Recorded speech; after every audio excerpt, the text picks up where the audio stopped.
Sembrando conciencia. Germinando el interés por la investigación.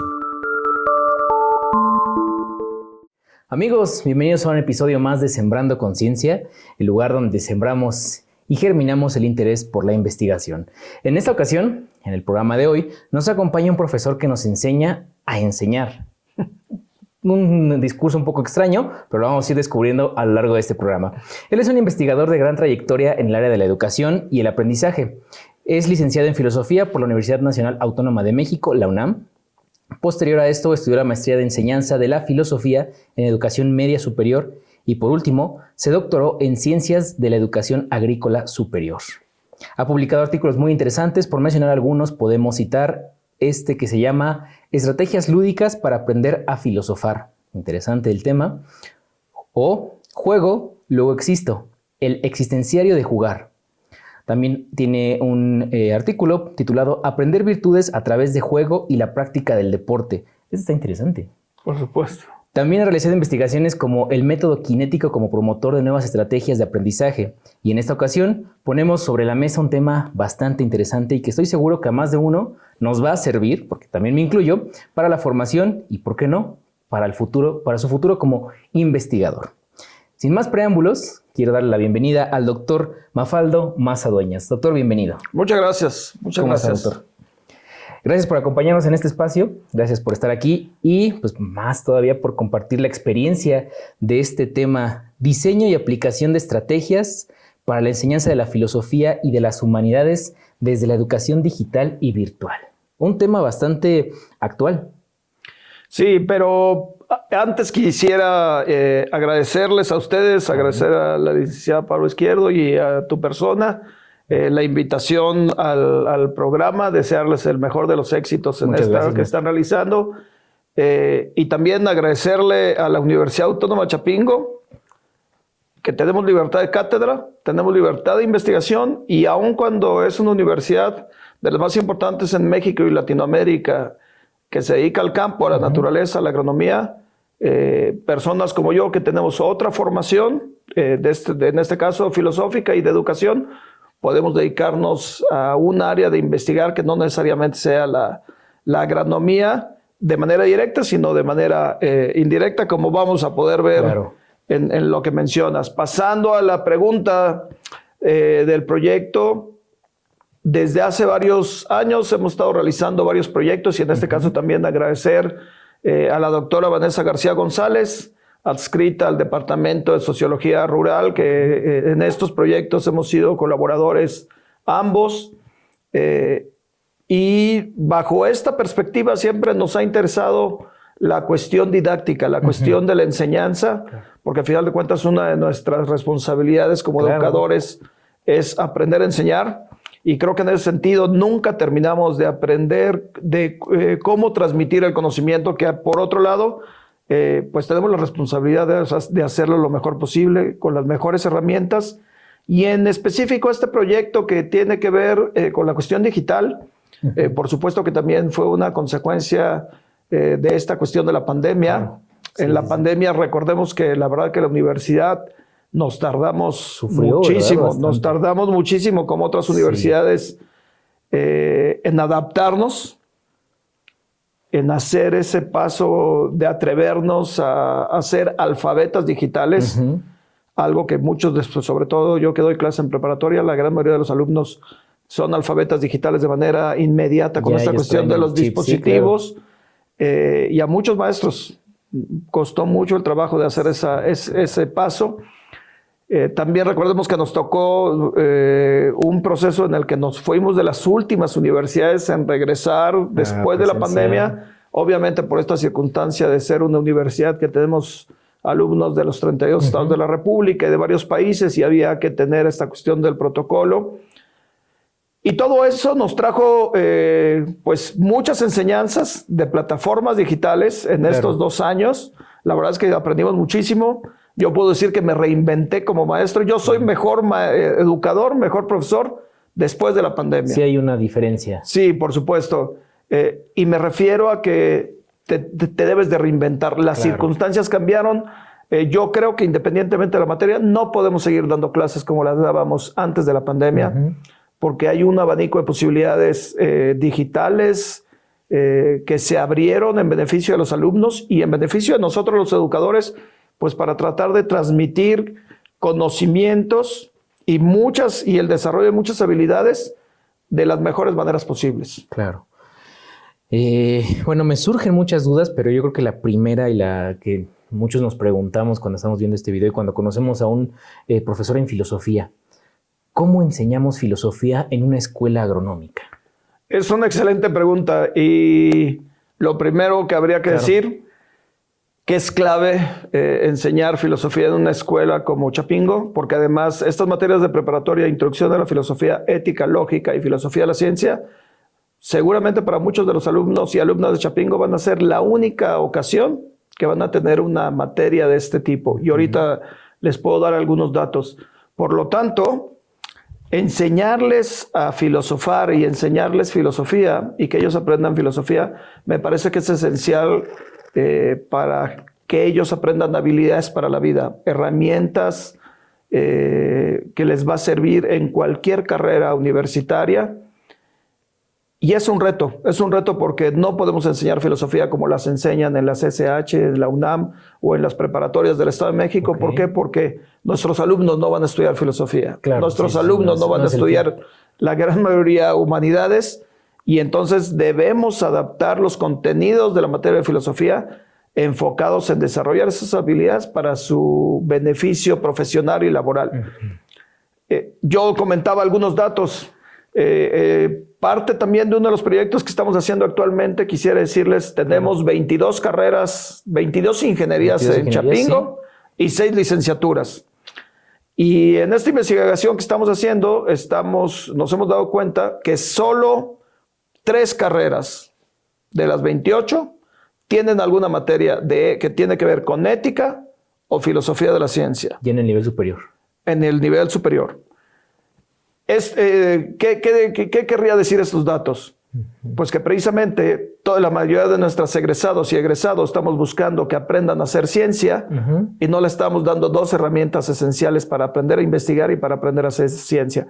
Una, que sería la ética de hacer investigación, las consideraciones éticas para hacer ciencia y, por supuesto, la ética profesional, que en este caso el Departamento de Irrigación en cuarto tiene esta materia de ética y comunicación. Entonces me parece que Chapingo tiene la universidad con todo esto de las certificaciones, yo me atrevería a decir que tienen un gran reto, porque sí son importantes, son esenciales estas materias de filosofía de la ciencia. No podemos hacer ciencia si no pasamos por la filosofía, ¿no? Justamente, y también no podemos mencionarnos como profesionistas si no tenemos una ética profesional. Por supuesto. Porque justo cuando egresan hay un juramento que tienen que hacer y entonces si no tienes las bases éticas, ¿cómo vas a cumplir después del juramento? Así es. Y la otra, hablando en relación con esto de enseñar, y yo cuando lo comenté en un foro de maestros, por supuesto aquí en Chapingo, varios me voltearon a ver como diciendo, ay, este maestro ingenuo, que yo creo que por ser filósofo lo está diciendo, pero lo dejo a la reflexión. Claro. La gran mayoría, no la gran mayoría, pero algunos y algunas de nuestros egresados se van a convertir en los próximos profesores y profesoras de la preparatoria y de nuestros departamentos.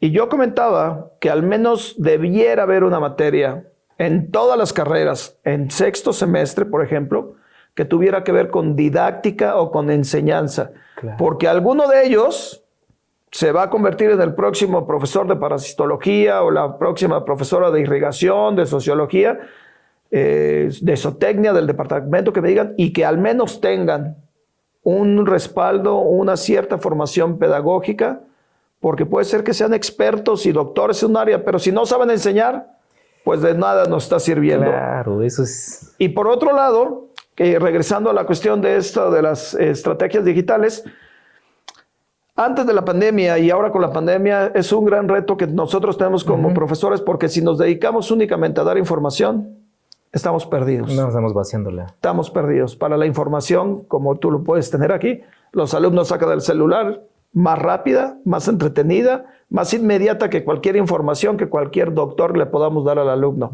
Nuestro reto hoy en día es darles las habilidades y generar las actividades para ponerlos a pensar, para ponerlos a criticar, para ponerlos a crear a través de toda la información que podemos brindarles de las diferentes materias para que generen sus propios conocimientos y atrevernos a decir esto que luego todo el mundo dice, pero hay que dar el paso de generar aprendizajes significativos. Claro. Y también una herramienta crítica, ¿no? De criticar la información que estamos leyendo. Por supuesto. Sí, que se ha dicho de paso, hoy en día con todos estos videos de YouTube y que podemos encontrar en Internet, pareciera que lo más fácil de los alumnos es copiar y pegar y con eso están cumpliendo.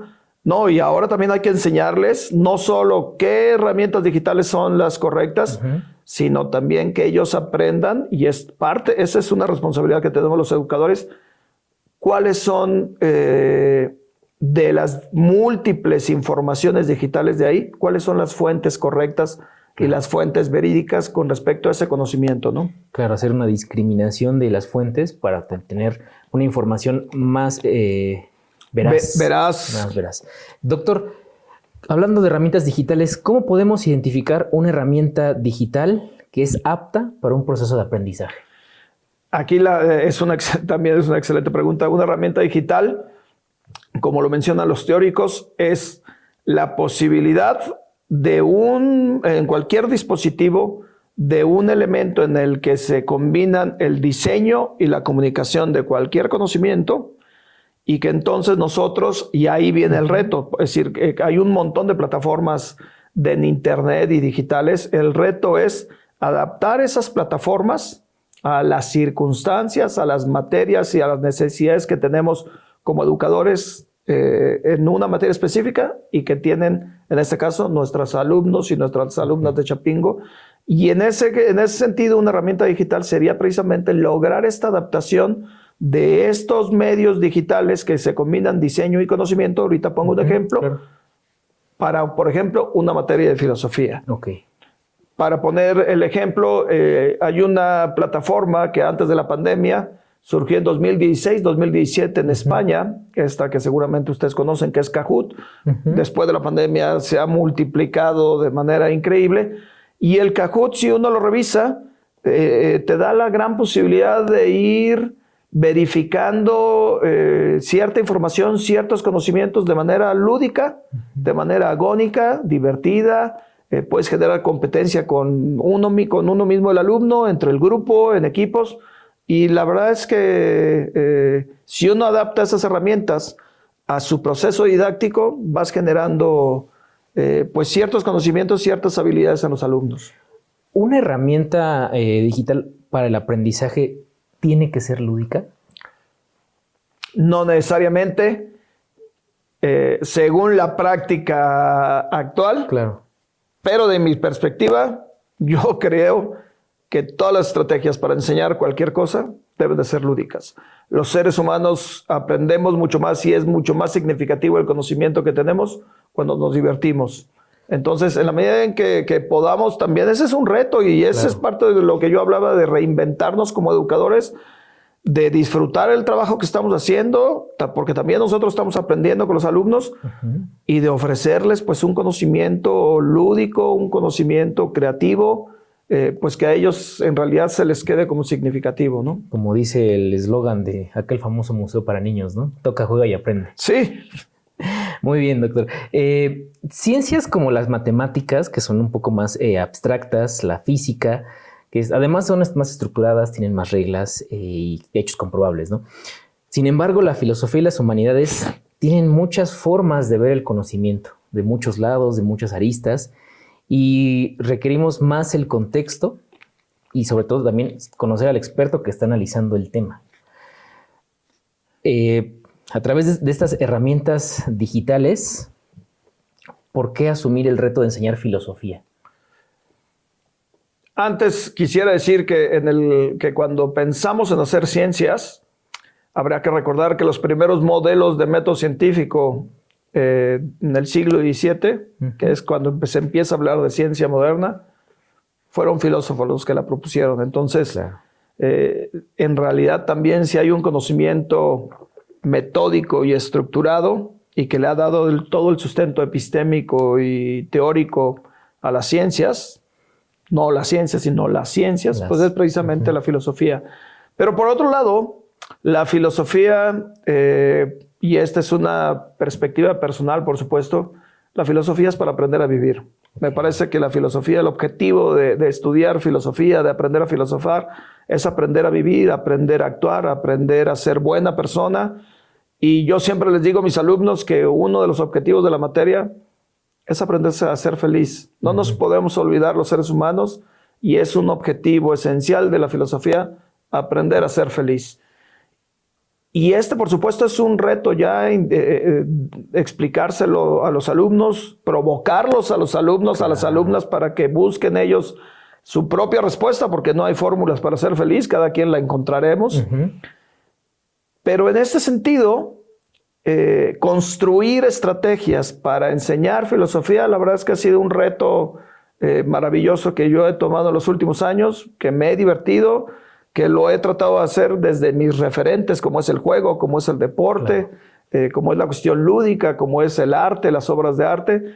Entonces, pues la verdad es que me ha dado mucho resultado y al menos espero que cuando yo platico con las alumnas y los alumnos que les he dado clase, no solo les ha gustado, sino se van contentos con varios o muchos conocimientos que han aprendido, ¿no? En esta parte de las herramientas digitales, en este contexto, ¿cómo combatiríamos, por así decirlo, por así llamarlo, la dispersión de la atención de los estudiantes en las materias como filosofía, como humanidades? La respuesta es la didáctica, que también es un reto que me parece que tenemos aquí en la universidad, porque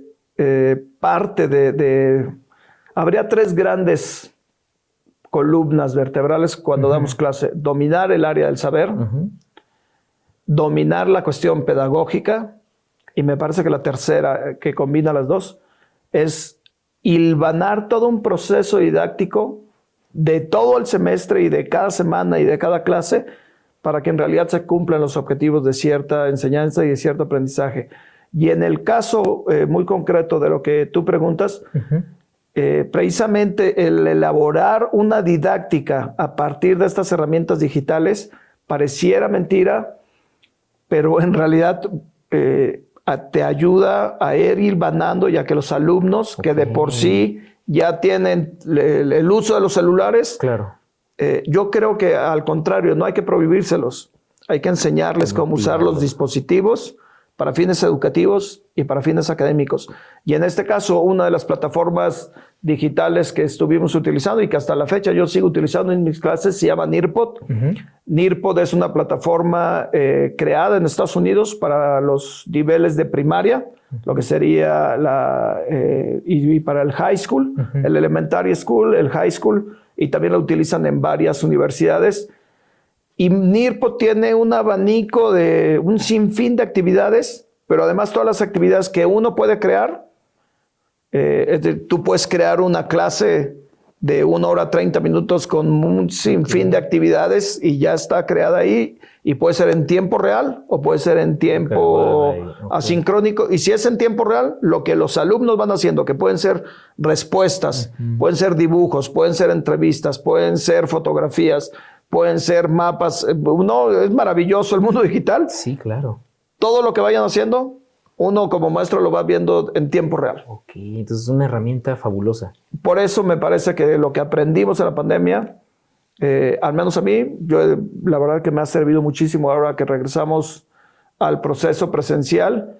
Y aún así, de verdad que yo soy un maestro que saca mucho a sus alumnos del salón de clases, ¿no? Sí, claro.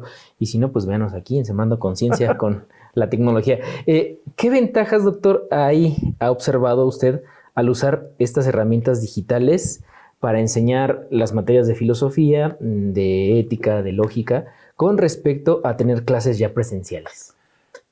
El acercamiento con conocimientos que antes tardaba mucho tiempo. Por poner un ejemplo, hace 2 años, una de las filósofos más importantes del mundo es Adela Cortina, una filósofa española de la Universidad de Valencia. Publicó un libro sobre la ética cosmopolita y en ese libro realizó una entrevista. Y si uno les platicara, a ver, vamos a leer Adela, por poner un ejemplo, vamos a leer Adela Cortina, pero si además de leer Adela Cortina, ahora con el mundo digital, uno trae y adaptas la entrevista de Adela Cortina y les presentas la entrevista de Adela Cortina y ahí mismo con la herramienta digital, ahí mismo a través de la entrevista, inyectas alguna serie de preguntas para generar la reflexión de los alumnos, entonces ya es un mundo digital en que estás utilizando una entrevista de una persona que vive actualmente, que es de las filósofas más importantes del mundo, y sobre todo en lengua castellana, y la herramienta digital, pues tú la estás utilizando precisamente de manera didáctica, pues para generar, para provocar a los alumnos y encontrar el conocimiento que tenga que ver con los contenidos del programa, ¿no? Programa, claro. En ese sentido, usted en su experiencia profesional, ¿ha notado alguna diferencia entre las generaciones, por así llamarlo, antes de la pandemia, a las generaciones de la pandemia y post pandemia que han tomado esas clases con usted? Sí, por supuesto. Y lo más grave es que hemos tenido mucho abandono de alumnas y de alumnos en Chapingo por parte, una vez llegando a la pandemia, ¿no? Me parece que al menos yo tuve un grupo en irrigación en el que abandonaron 5 o 6 alumnos durante el semestre. En preparatoria ha habido muchos alumnos que en los últimos años de regresado a la pandemia han abandonado. Y me parece que también todos estos alumnos que de alguna manera, y los tenemos todavía, vivieron la pandemia cuando estaban en primero, segundo o en tercero de Chapingo, la pandemia para ellos no ha acabado, porque su proceso educativo en algún momento se vio afectado. Claro. Y esa es una responsabilidad que tenemos como universidad. Darle seguimiento para tratar de que de que esos que ya están aquí, de que no se nos vayan, pero además de que cuando egresen lo mejor preparados posibles, cercanos al perfil de egreso de su departamento, de la universidad, pues para que cumplan con esta cuestión social para la cual están estudiando aquí, ¿no? Que no tengan esas lagunas, ¿no? de aprendizaje. Doctor, estas herramientas digitales, ahora en la actualidad que se habla mucho también de formas de aprendizaje distintas, de maneras distintas de aprender las cosas de cada persona, ¿ayudan mucho más a este tipo de cuestiones? Sí. En el caso, por ejemplo, en esto de las formas de aprendizaje que tú mencionas, está muy esta cuestión que dicen que es muy kinético, muy visual, etcétera, auditivo, claro. Muy auditivo.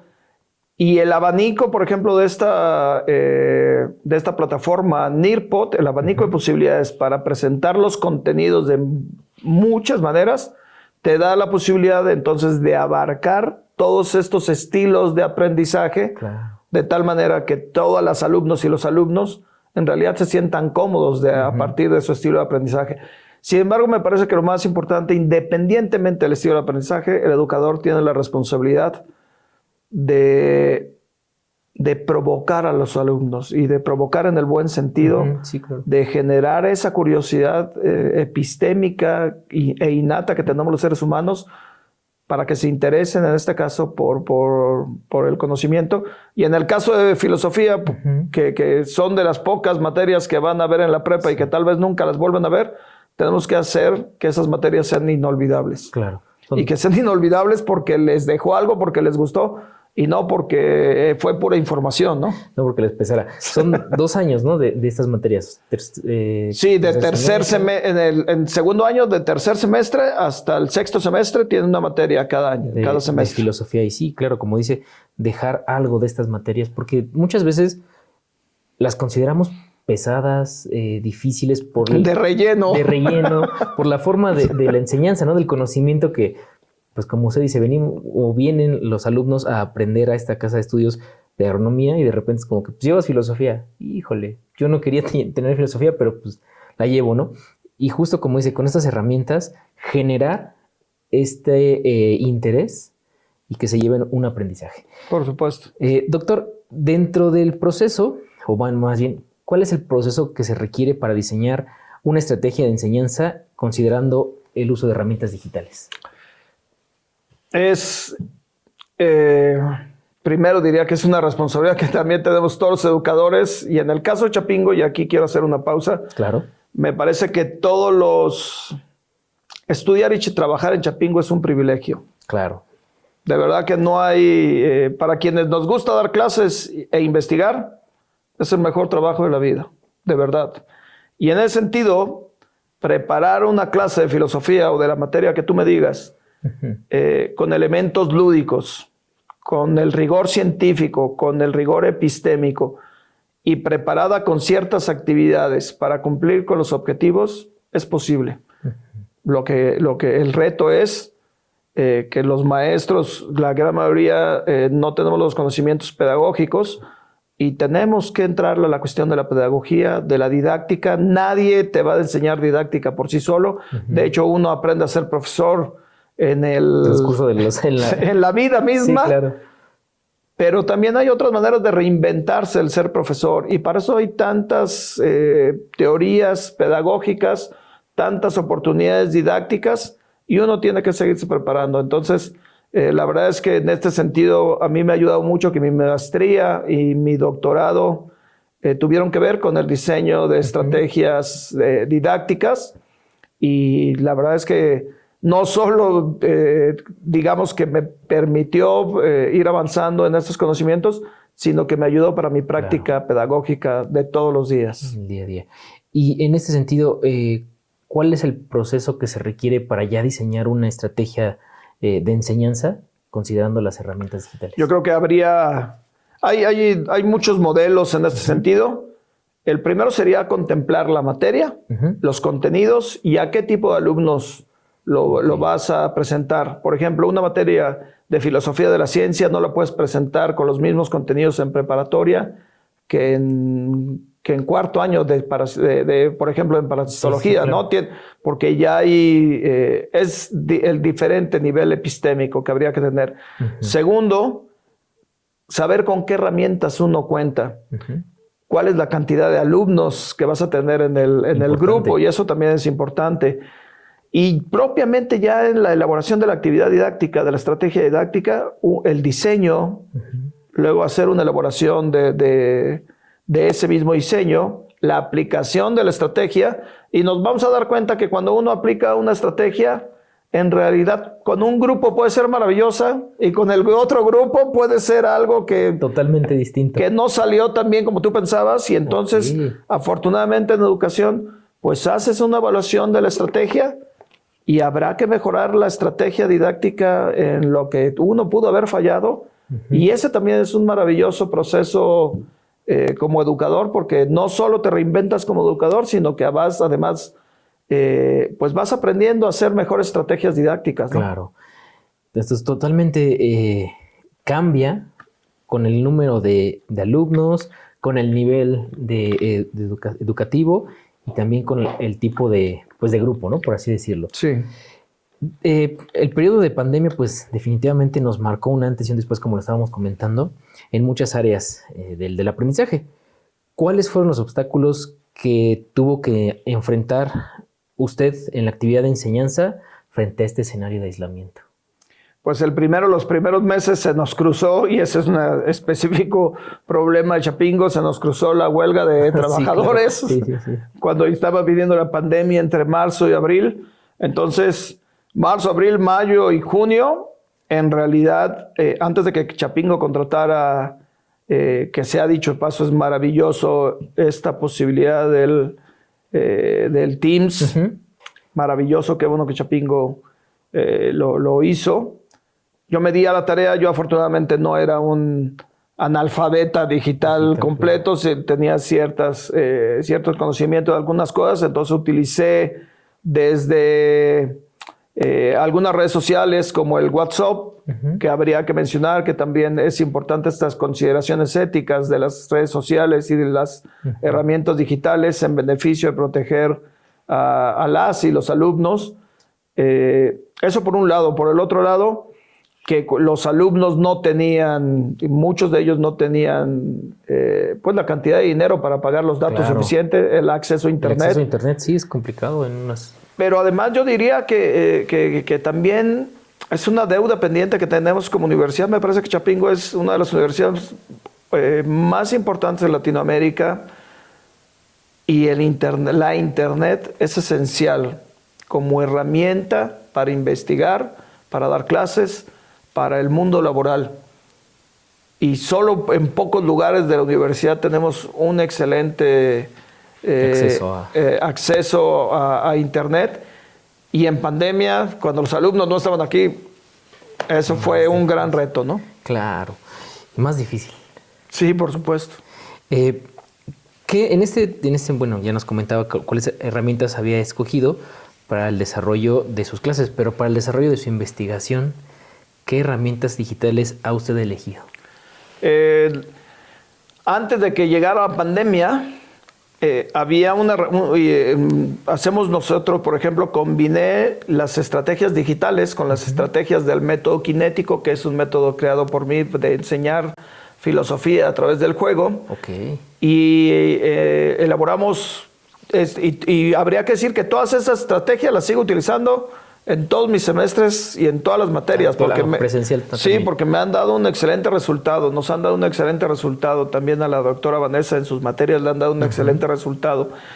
Y elaboramos una pista de ciudad, y en la pista de ciudad la manera de ir conectando un reto con el otro para ir avanzando y desde llegar del final, todo fue por una aplicación de Action Bound, que es precisamente a través de códigos QRs que te genera un video, el video generaba ciertas actividades y al final dábamos una pista para seguir.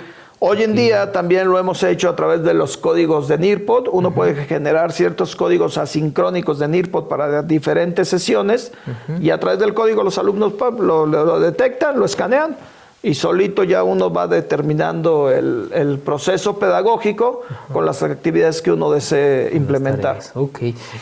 Me llama la atención esta parte, este método de enseñar filosofía a través del juego.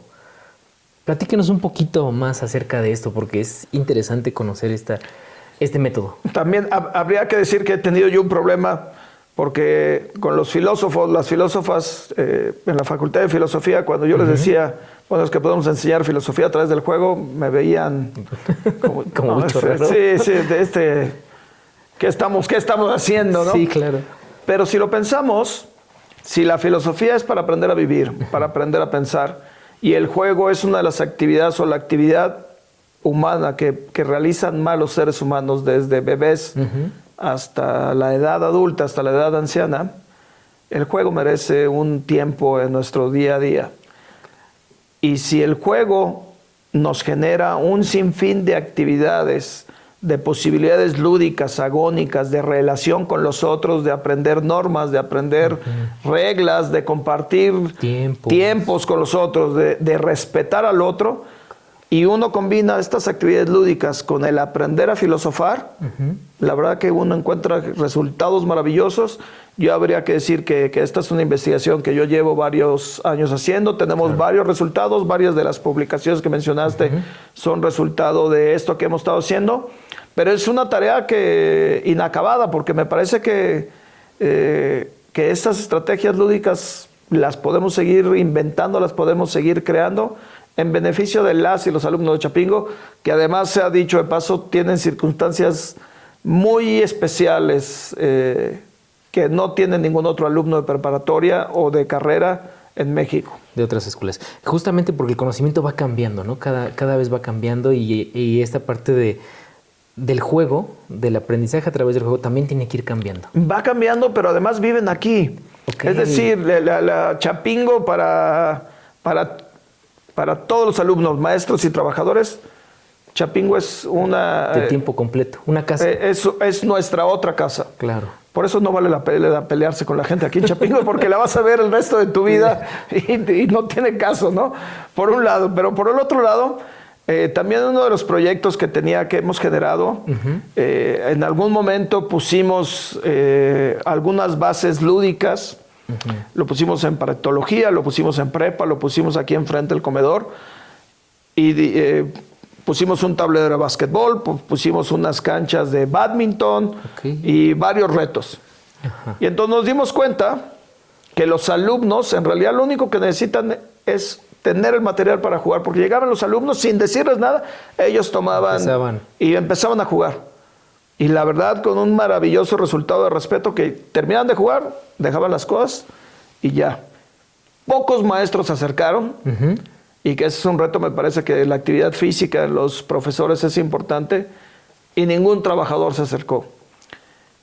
Y esto también es un reto en la universidad, porque la comunidad de Chapingo, maestros, trabajadores académicos, trabajadores administrativos y las alumnas somos parte de la comunidad, y me parece que también es una gran posibilidad que tenemos como universidad, crear actividades en toda esta universidad maravillosa que tiene espacios maravillosos, mucho espacio al aire libre, como para que los alumnos, los maestros, maestras, los trabajadores en realidad nos la pasemos lo mejor posible, haciendo nuestro trabajo, aprendiendo.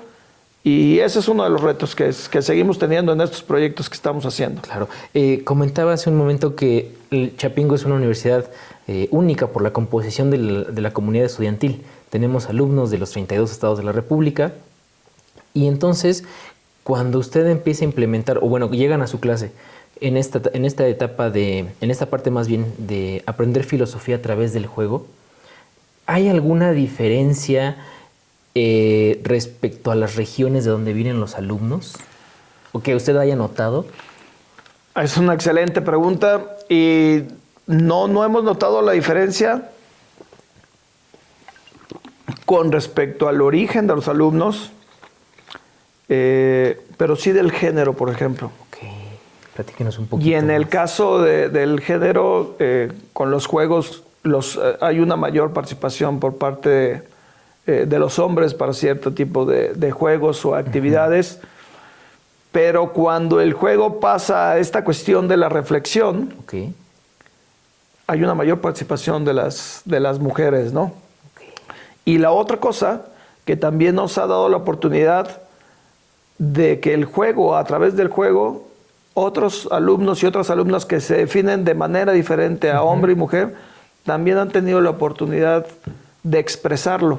Y eso ya valió la pena, esa actividad. Claro. Ya cuando esa actividad genera ese espacio en la cual se puedan expresar, me parece que es maravilloso.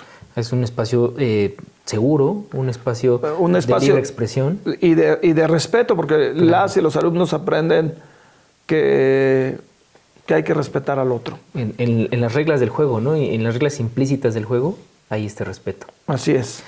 Doctor, bueno, pues trabajar con varios grupos de personas o con un grupo de personas que, como le estamos diciendo, que piensan, que viven experiencias de formas únicas y con un bagaje cultural distinto, pues es un reto para la investigación. Ya de entrada ya es un reto. Pero ¿podría mencionarnos algunos otros retos que ha presentado al momento de realizar estas investigaciones? Sí, el primero es la cuestión del presupuesto. Sí, claro. Es la cuestión del presupuesto, así como le agradezco a la universidad como institución que tenemos por contrato la posibilidad de tener la libertad de cátedra, que se ha dicho de paso, la libertad de cátedra no quiere decir que somos libres de enseñarle los conocimientos que queramos a los alumnos, sino somos libres de generar las estrategias didácticas y pedagógicas que nos permitan cumplir con los programas, porque para eso nos pagan. Claro. Pero por el otro lado tenemos la libertad de investigación, que es maravilloso, y entonces la verdad es que nos ha permitido a mí, me ha permitido pues dedicarme a investigar lo que me gusta, y en este caso, además de los presupuestos, pues que en realidad, a pesar de que tenemos varios años teniendo proyectos registrados en la DIGIP, no es lo mismo investigar sobre estrategias didácticas y filosofía que otros proyectos que tiene la universidad, que necesariamente tienen relación inmediata con su perfil de egreso, con su razón de ser, que es la agronomía, y eso uno lo entiende perfectamente. Pero por el otro lado, también parte de estos retos es pues cierta resistencia, en este caso de los maestros, de las maestras, para buscar esta discusión pedagógica, filosófica, que tengan la apertura de que se puede enseñar de manera diferente. Y por el otro lado, la resistencia de los alumnos, cuando uno inicia de ver que uno va a aprender cosas nuevas, pero yo diría que ese no es un problema, sino al contrario.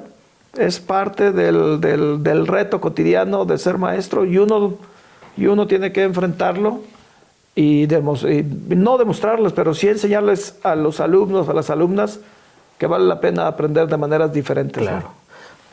Entonces, doctor, ¿usted diría que hay una resistencia de los profesores a aprender nuevas formas de enseñanza?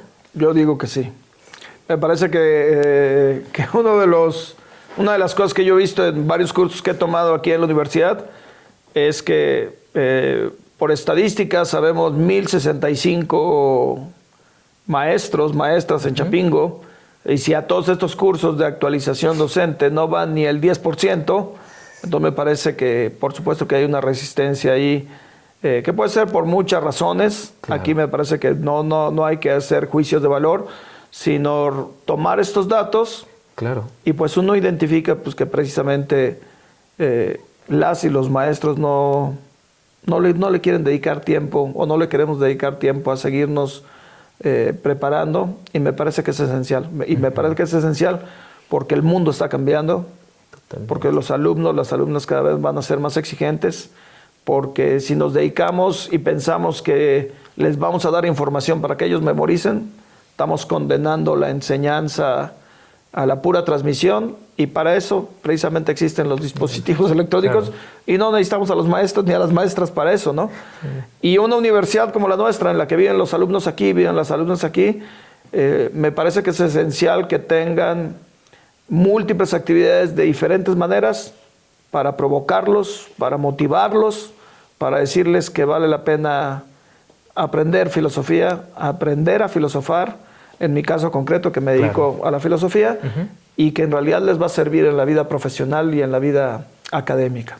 Claro, si decimos que la agricultura está cambiando, ¿por qué no también la forma de enseñar está cambiando también? Por supuesto. ¿No? Doctor, dentro de todos estos años de investigación, de experiencia profesional, ¿nos podría contar alguna anécdota, alguna experiencia que haya marcado pues, este proceso de enseñanza o de investigación, que usted recuerde? Sí, en algún momento, y de hecho estos alumnos de los que voy a platicar la anécdota, me los encontré el semestre pasado en rectoría, ya estaban en séptimo, estaban haciendo sus trámites para salir de la universidad. Y cuando estaban en prepa, yo les estaba enseñando, fueron de los primeros alumnos que yo apliqué estas estrategias didácticas para aprender virtudes a través del juego. Y en algún momento, después de ciertas actividades, después de todo el proceso didáctico que llegamos, el final de la actividad ellos tenían que hacer un video en el que representaran de manera, con acciones, ejemplificaran una virtud. Y era un equipo de 4, un alumno se subió a una banca que está ahí enfrente de la cafetería de preparatoria, se puso de espaldas, estaban los otros 3, y entonces lo que hizo el alumno, completamente de espaldas, se dejó caer, y los otros 3 lo recibieron ahí, precisamente representando estas virtudes de la confianza, del respeto, de la amistad. Y cuando yo lo vi, dije, maravilloso. Claro. Entonces, ver este tipo de situaciones que los alumnos generan ya sus aprendizajes significativos, provocados por o motivados por una didáctica que uno generó, la verdad es que al menos a mí me ha dejado muy contento. Claro. Y esa es la recompensa, en realidad esa es la recompensa, ¿no? de ser educador. Claro, y sobre todo pues representar pues estos conceptos tan complejos, tan abstractos como pues una virtud. Así es. En un video, ¿no? De repente a lo mejor no le damos como este valor Pues fue todo un proceso en el que ellos se pusieron a pensar y dijeron, aquí vamos a hacerlo. Sí. Y a final de cuentas, pues es esto, es bajar el conocimiento que el profesor les da en el aula y que ellos lo hagan suyo, se lo apropien. Sí, lo hagan suyo y lo vuelven significativo, ¿no? Claro. Doctor, hemos escuchado o se ha dicho que la exposición de los niños pequeños a las pantallas durante un largo periodo de tiempo puede reducir en algunos casos los procesos cognitivos como la creatividad, entre otras cosas, y en adolescentes y adultos, que es el objetivo de esas investigaciones, ¿cuáles han sido los resultados que se han encontrado o son similares? No, yo creo que dependiendo de la investigación y dependiendo de lo que se está buscando en la investigación. Okay. Pero aquí me parece que el reto es, se puede enfrentar desde diferentes esferas o actividades. Y me parece que sí, por un lado, hay que utilizar los dispositivos electrónicos y para eso debe haber un tiempo y un momento. Y por el otro lado, sobre todo en niños, por el otro lado no podemos dejar que los niños no hagan actividad física. Claro. Y no solo los niños, todos debemos de hacer actividad física, pero también tenemos un problema. Y esta es una cuestión también, una postura personal mía. En realidad el Estado mexicano desde hace muchos años, y ahora no es la excepción, no nos ha brindado a las personas los espacios para generar actividad física, deporte o juego. Hay muy pocos parques y los parques están maltratados o tienen poco acceso o simplemente ya no hay nadie por esta cuestión de la inseguridad. Y en el caso concreto de Chapingo, por eso Chapingo la verdad que es maravilloso para muchas cosas, porque Chapingo tenemos una universidad maravillosa, muy bonita, con muchos espacios abiertos. Sí tenemos un problema de seguridad a ciertas horas, claro, que también hay que atenderlo, pero durante el día la verdad que si uno, en las horas laborales en las que uno está dando clase o investigando, si uno sale la verdad es que se pudieran generar maravillosas actividades. Y entonces me parece que debe haber un equilibrio entre las actividades que generan el cuerpo y la mente, y el otro, el uso de dispositivos electrónicos, que me parece que es una herramienta que hay que aprender a utilizarla y hay que enseñarle a los alumnos y a las alumnos cómo usar los dispositivos electrónicos, los teléfonos celulares, para fines educativos y fines académicos. De una manera más adecuada. Más adecuada, más responsable. Pero la solución no es prohibirlos. Me parece claro, que la solución no es prohibirlos. Más bien es encaminarlos, ¿no? Así es. Dentro de su investigación toma como referencia dos poblaciones estudiantiles totalmente diferentes. La Universidad Autónoma de Nuevo León y estudiantes del CRUPI, de nuestro centro regional allá en la península de Yucatán. ¿Podría platicarnos un poco por qué eligió estas locaciones tan separadas? Sí, la idea era hacer era tener comunidades diferentes a las de la universidad para hacer precisamente estos comparativos, y también habría que decir que en este sentido todavía no terminamos de hacer este otro proceso de la investigación para obtener los resultados y precisamente poder tener otra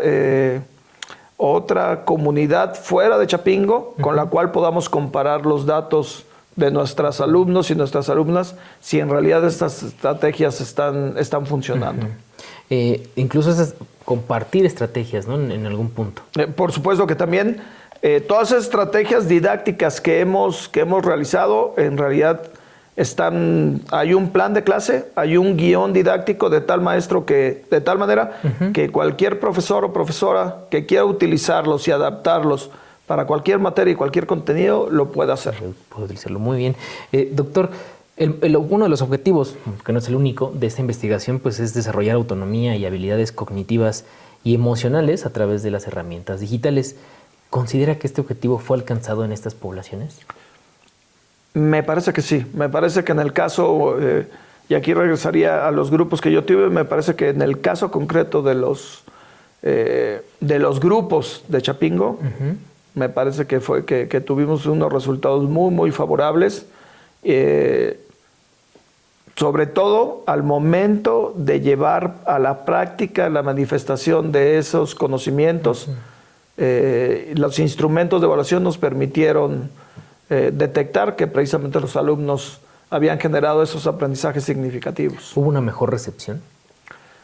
Sí, y mejor recepción desde el principio, porque cuando tú pones a jugar y a jugar a los alumnos con un sentido didáctico, pedagógico, vas a obtener resultados. Vas a obtener resultados porque los alumnos quieren aprender. Claro. Pero también quieren divertirse. Claro. El aprendizaje no tiene por qué estar peleado con la diversión, ¿no? Claro, de repente vemos, ¿no?, que el aprendizaje tiene que ser cuadrado, gris, siéntate en la mesa y... Y de hecho, en los últimos años, las materias que están dedicadas, por ejemplo, a la matemática, muchos teóricos importantes, pedagogos importantes, han tomado la matemática por encima de otras áreas del saber como referente para saber que las matemáticas se pueden enseñar desde la diversión, ¿no? Okay, la filosofía... No es la excepción. Por supuesto que no es la excepción. Y porque además la filosofía pues es el origen de muchos conocimientos, ¿no? Claro, de mucha forma de aprender. Incluso pues muchas materias, ¿no?, también pueden llegar a ser esta parte didáctica, divertida, para el aprendizaje. Hay una pregunta que aquí viene que a mí se me hace importante en estos últimos años, que son las redes sociales. Las redes sociales se deben considerar como una herramienta de aprendizaje. En su experiencia, ¿cómo podemos transformar aplicaciones como Facebook, como TikTok, en herramientas de aprendizaje? Yo no estaría muy de acuerdo contigo con herramienta de aprendizaje o quien lo mencione. Yo creo que más bien es una herramienta de información. De información. De información, pero no de aprendizaje. Okay. Y precisamente hay que enseñarle a los alumnos a detectar cuáles son esas herramientas que brindan información verídica, información veraz, y la manera en que las pueden implementar en sus diferentes actividades académicas y profesionales. Y por supuesto, al ser una herramienta, pues es una posibilidad ahí maravillosa de transmitir información, pero el reto es no solo quedarse en la cuestión de la información, sino ir más allá al desarrollo de habilidades cognitivas, emocionales, físicas, que le puedan permitir al alumno aprender a ser buena persona. Muy bien. Profesor, para ir entrando a la recta final de esta entrevista, porque lamentablemente el tiempo es implacable y tenemos nada más un limitado tiempo para seguir platicando de este tema, que es un tema interesante, un tema diferente a los temas que pues normalmente estamos acostumbrados dentro de la universidad. ¿Qué podemos hacer o qué pueden hacer como profesores, como estudiantes, para que estas herramientas digitales sean usadas en un proceso de aprendizaje y que lleguen a más personas? Pues lo primero, habría como diferentes posibilidades de transmitir estas herramientas. Uno sería precisamente presentar los resultados, y en este sentido la verdad que hemos tratado de ir presentando los resultados de todas estas investigaciones en artículos, en capítulos de libro, y al menos en los últimos 6 años, antes y después de la pandemia, en todos los congresos internacionales a los que hemos tenido acceso, y que la verdad que han tenido una buena recepción y hemos tenido muy buenos comentarios, tanto de la perspectiva filosófica como de la perspectiva pedagógica. Y por el otro lado, el compartirlos, y también aquí me parece que, y ahí agradecerle a todas las alumnos y los alumnos que en algún momento se han atrevido a disfrazarse conmigo de filósofas griegas y de su objeto de estudio, tanto en preparatoria como en parasitología, porque ha sido maravillosa. Esas actividades, el simple hecho de hacerlas en toda la universidad, de hacer todo este camino didáctico durante la universidad y que los alumnos se atrevan a disfrazarse, la verdad que ha sido maravilloso, y esa es una manera como de transmitir, de ofrecer la actividad a quien la desee. Claro. Pero al menos la diversión y el aprendizaje ya están allí, ¿no? Incluso hasta podemos aventurarnos a decir que toma otro significado la frase hacer tuya la universidad, ¿no? Por supuesto. Y bueno, también para los que vamos pasando y de repente vemos estas actividades, se nos queda una parte de aprendizaje, decir, ¿qué está pasando, no? ¿Qué están haciendo? Ya te explican y dices, ok, y entonces ya tienes un aprendizaje más. Doctor, para ir cerrando ya el tema, ¿podría decirnos qué más falta por investigar en este campo de la ciencia, pensando en que alumnos o profesores estén interesados en este tema? faltan muchas cosas por investigar. Afortunadamente, hay muchos conocimientos hoy en día en muchas áreas del saber. Difícilmente uno va a inventar algo nuevo, pero sí podemos innovar. Y la manera de innovar, y yo siempre se los digo a mis alumnos, la manera de innovar es que encuentren el objeto de estudio que ellos están enamorados y del cual se van a dedicar aquí en Chapingo, claro. y que le den su propia perspectiva desde su personalidad, desde su inventiva, desde su creatividad. Y en este sentido, me parece que hay muchos retos en el ámbito educativo. Hay todavía muchas actividades y muchas estrategias por generar. Hay toda una sesión de formación docente que hay que hacer en la universidad en beneficio de nosotros como educadores, y pensando en nuestros alumnos, en nuestras alumnas. Y tenemos la gran responsabilidad en un país con muchísimos problemas de decirle a nuestras alumnas y a nuestros alumnos que se pueden encontrar trabajo, que pueden ser buenas personas al mismo tiempo, que pueden ser buenos profesionales, siendo honestos, con claro. ética profesional, y que precisamente, aunque no es garantía encontrar un trabajo teniendo una carrera universitaria, pero sí es un paso esencial. Sí ayuda. Por supuesto. Por aquí tenemos la duda. La diferencia entre una herramienta de aprendizaje y una herramienta de información. Una herramienta de información sería, como tú lo mencionaste hace ratito, hoy en día, por ejemplo, serían las redes sociales, todo lo que está en Internet. Tenemos acceso a la información de manera digital, pero eso no es conocimiento. Claro. El conocimiento implicaría un proceso cognitivo por el cual eso que se está en información, si lo aplicamos y lo vertimos en alguna actividad humana de nuestra vida, se convierte en conocimiento. Y por el otro lado, una herramienta de aprendizaje implica necesariamente un proceso didáctico, un objetivo, una secuencia y una finalidad, en este caso los objetivos para los que está marcado el contenido. Y que precisamente eso es uno de los retos que me parece que en Chapingo debemos hacer, que muchas materias carecen de este proceso pedagógico. Bueno, pues si quieren tener una herramienta de información, aquí está Sembrando Conciencia en Facebook. Doctor, si alguien está interesado en trabajar en este tema o tener más conocimiento acerca de este tema, ¿dónde puede localizarlo? Pues yo estoy en el cubículo 35, en la preparatoria agrícola, arriba de la biblioteca de prepa, o al correo. La verdad es que el correo institucional es una maravilla. También en ese sentido, la verdad es que Chapingo pues nos brinda, no nos podemos quejar no nos falta nada para dar clases ni para investigar. La verdad es que, y el correo en este sentido es maravilloso, el correo institucional mmazad@chapingo.mx, o seguramente no uso Facebook personal, pero también aparezco en Google, entonces ahí pues se puede, ¿no? Se puede con estas tecnologías nuevas, ¿no?, de Internet. Pues bien, amigos, seguidores de Sembrando Conciencia, hemos llegado al final de este programa. La verdad es que es un tema bastante interesante, bastante diferente, bastante nuevo y que, bueno, nos emociona tener este tipo de conocimientos día a día. Por lo mientras, bueno, pues estarán apareciendo nuestras redes sociales en la pantalla para que ustedes nos sigan, y recuerden que este programa sale todos los lunes en punto de las 4 de la tarde a través del 1130 de amplitud modulada por Radio Chapingo, y también en Facebook, aquí en nuestras redes sociales, bueno, pues ahí nos pueden buscar. Esto ha sido pues todo por este tema. Agradezco a mi equipo de producción, a la maestra Paola Izquierdo, agradezco al doctor Mafaldo Maza Dueñas. Con todo gusto, muchas gracias a ustedes, felicidades por el espacio. Agradecerle nuevamente a la universidad que podamos seguir trabajando aquí, y juego luego existe. Así es, agradecemos exactamente a la Universidad Autónoma de Chapingo a través de Radio Chapingo y la Dirección General de Investigación y Posgrado que hacen posible pues este espacio. Nosotros nos escuchamos en la siguiente. Yo soy Luis Jesús Gutiérrez, les agradezco su atención y nos vemos en el siguiente episodio.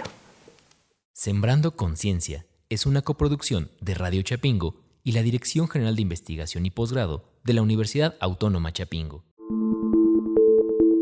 Sembrando Conciencia. Germinando el interés por la investigación.